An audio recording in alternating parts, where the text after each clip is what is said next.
Hello दोस्तों, मैं वीरेंद्र कुमार फिर से स्वागत करता हूं आप सभी लोगों का आपके अपने YouTube channel global auto update में। तो चलिए दोस्तों, इंतजार किस बात का, शुरू करते हैं आज का अपना ग्लोबल ऑटो अपडेट। दोस्तों, आज का पहला अपडेट है राजीव बजाज के अनुसार बजाज ऑटो मई में 50% की क्षमता पर परिचालन फिर से शुरू करेगा। वित्त वर्ष 2021 में लागत में कटौती से 200 करोड़ रुपए की बचत करेगा।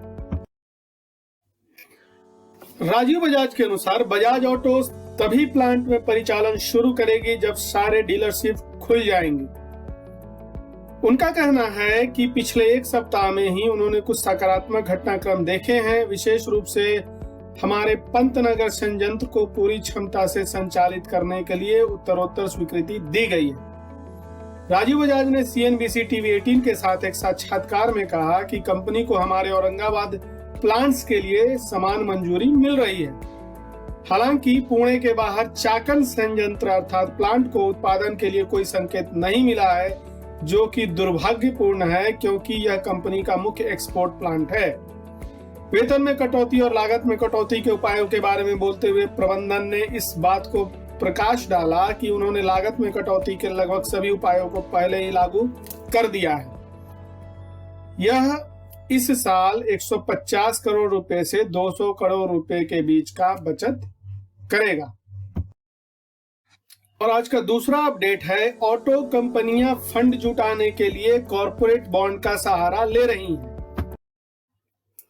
कई ऑटो कंपनियों ने अपने उत्पादन और बिक्री को रोकने वाले राष्ट्रव्यापी लॉकडाउन के मद्देनजर कैश फ्लो मिसमैच को निधि देने के लिए पूंजी जुटाने के लिए कॉरपोरेट बॉन्ड का रास्ता अपनाया है।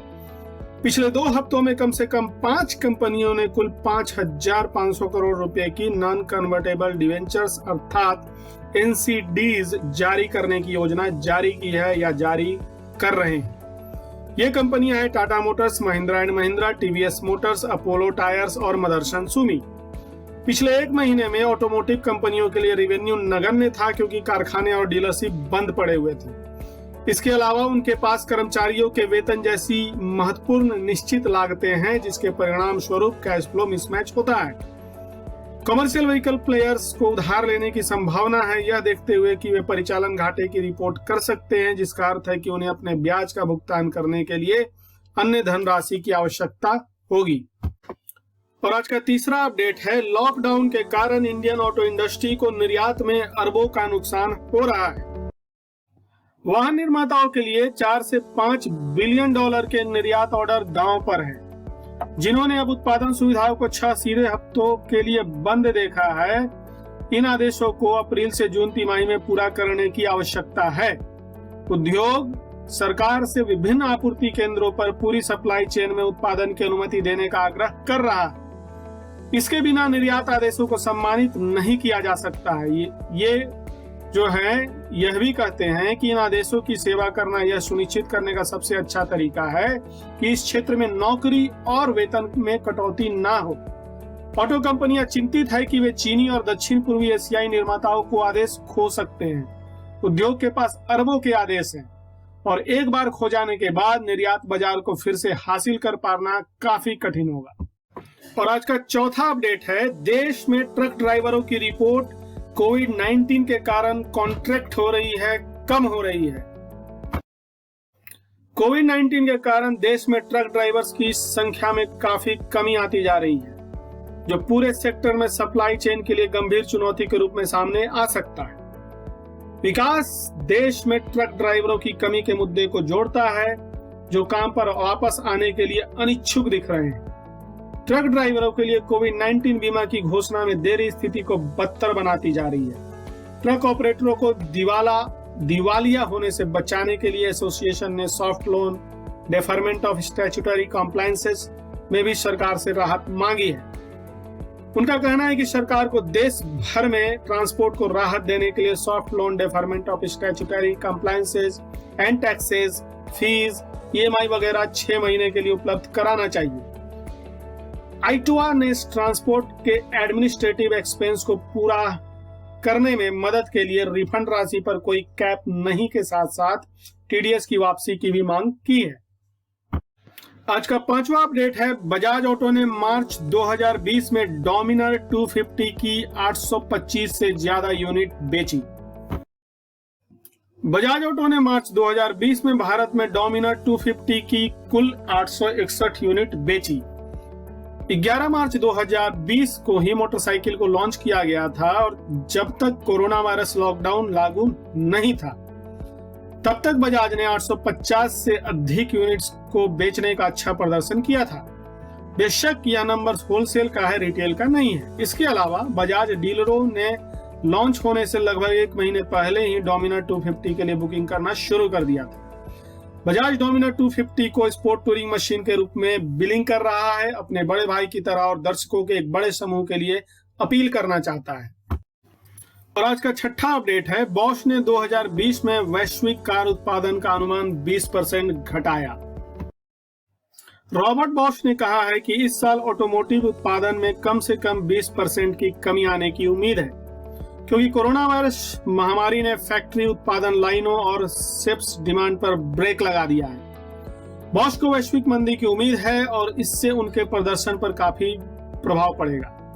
लागत में कटौती के लिए बॉश ने निवेश करने के लिए टाइम फ्रेम को बाहर कर दिया है। जर्मनी में अपने आधे कर्मचारियों के लिए काम के घंटे कम कर दिए हैं और वेतन में भी कटौती की है।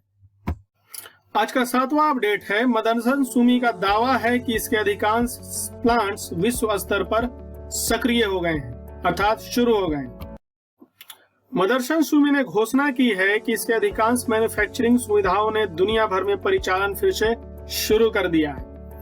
कंपनी के दुनिया भर में 152 से ज्यादा प्लांट्स है और उनमें से 80 से अधिक ने परिचालन फिर से शुरू कर दिया है।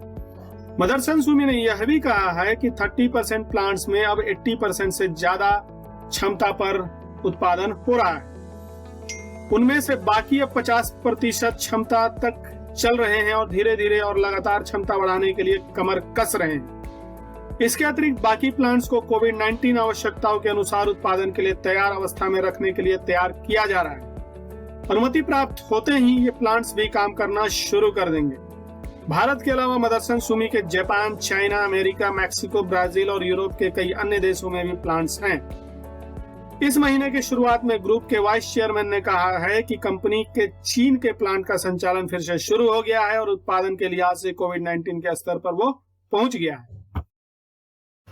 और आज का 8वां अपडेट है, ऑटो बिक्री डेटा प्रस्तुति पर बहस। ऑटोमोबाइल उद्योग अपने सबसे खराब चरणों से गुजर रहा है। इसे बिक्री के आंकड़ों की घोषणा करने के तरीके से विभाजित किया गया है।